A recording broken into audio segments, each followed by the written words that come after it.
We can sit here today, come to school without fear of being shot at, without fear of speaking really a different language. On this 11th hour of 11th day of the 11th month of 1918, on armistice, or temporary cessation of the hostilities, was declared between the Allied nations and the Germany of the First World War. This was known as the Great War. Beginning of the following year, November 11th, became a legal federal holiday in the United States in 1938. In the aftermath of World War II, the Korean War, Armistice Day became Veterans Day, now a national holiday. Stephen Ambrose once wrote, "America's wars have been like rungs on a ladder by which it rose to greatness. No other country has triumphed so long, so consistently, or on such a vast scale through a force of arms. Without veterans, Americans could be speaking Russian, German, and Japanese. Regardless of what view you may take, we know that without veterans, we would not be where we're at today." You're about to watch a video here in a minute of a 19-year-old veteran. She is 19 years old. How many of you guys are 18 here today? She is 19 years old. She did not make it home. Because she stood there and said, "I'm going to defend this country no matter what. I'm going to go over there and get the bad guy, so I know that when I get back home, my family is going to be okay. You guys are going to be okay." And that's an oath that we take. When we raise our right hand, and I swear to uphold and defend the Constitution of the United States of America against all enemies, foreign and domestic. That means I'm going to put my life on the line every day, day in, day out, 7 days a week to make sure you guys are okay. Deployments are not fun. You work 14-hour days. Some of you guys work 4 hours and you're like, "I'm exhausted." 14-hour days, 6 days a week. You might get a day off.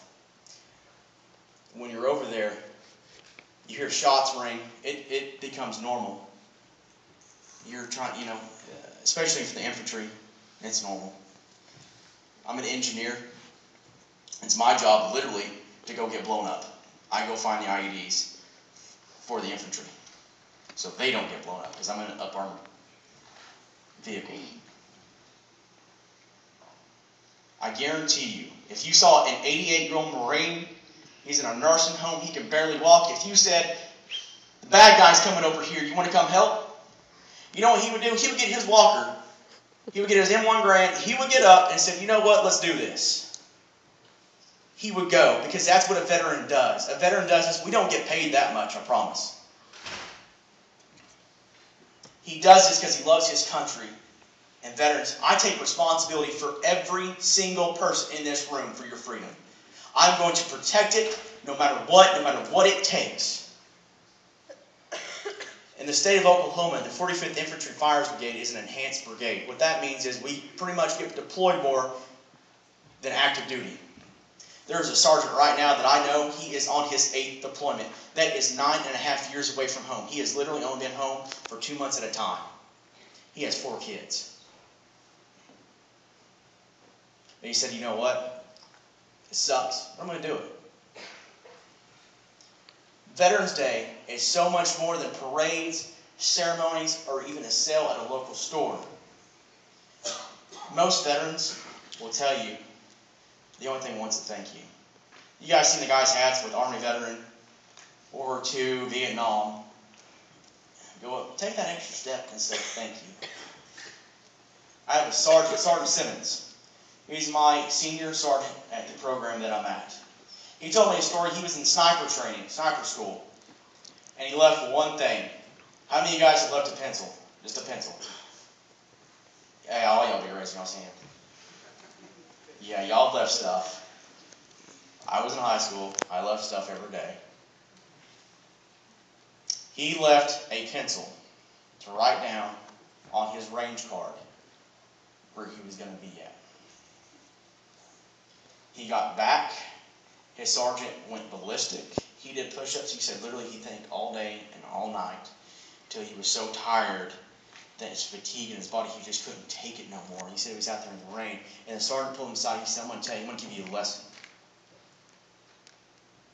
He said, when I was in Vietnam, I was a PF Snuffy, just like you. That's a private Snuffy. That's the nicknames. He said, I was a private. He said, we were walking along, we were in a squad, or line formations where you walk pretty much one right behind the other. He goes, I forgot one little thing. He said, they had to halt, they had to get down, had to put their guns out. He said, by the time I came back, they were all killed because of me. That's the kind of dedication that a soldier has to take, an airman has to take, a sailor has to take, a Marine has to take every day. The reason why in the military everything's so perfect is that one little thing could kill you. Why do we do it? We do it for you guys. We do it for America. America's not perfect, guys. But it's a lot better than a lot of countries. I think we're still the best country that this place and anywhere in the world. I was going through a town, Wapanaka, and this little boy came and tapped me on the thing. He goes, thank you, sir. I said, well, thank you, little boy. And his dad said, he was bawling when he reached his hand out. He said, I want to thank you. And he told me a story. He said he had this plumber come out to his farm and start fixing stuff. He said he was the fastest guy. He came in, came out, did not work by the hour. It's done. He goes, sir, you must be in the military. He goes, well, yeah. He goes, I want to say thank you. That plumber cried for 30 minutes because he said for 27 years, no one has even given a thought to me for what I did and for what I had to do over there. Veterans, even when they get back home, that fight doesn't stop, guys. They have to live every day with memories in their head of what happened.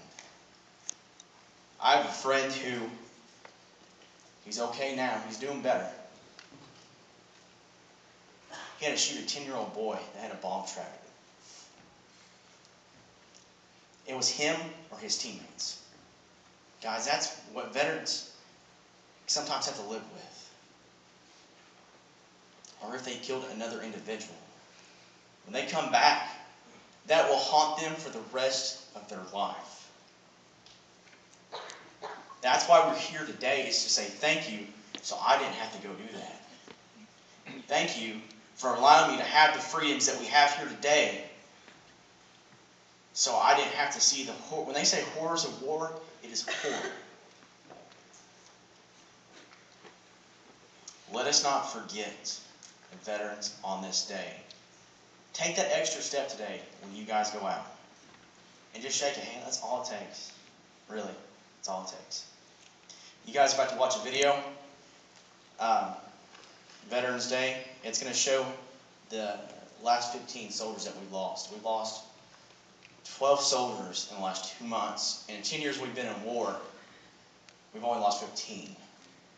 We're in a region right now in Oklahoma that no one has touched in 8 years. Nobody, special forces, nobody could handle this region. The people from your state right now are kicking butts and taking names. People from your state. No one else's. Your state right now are going out there and saying, you know what, we're going to do this. And we're going to make sure that you guys back home don't have to face these guys. Thank you. Go ahead, sir.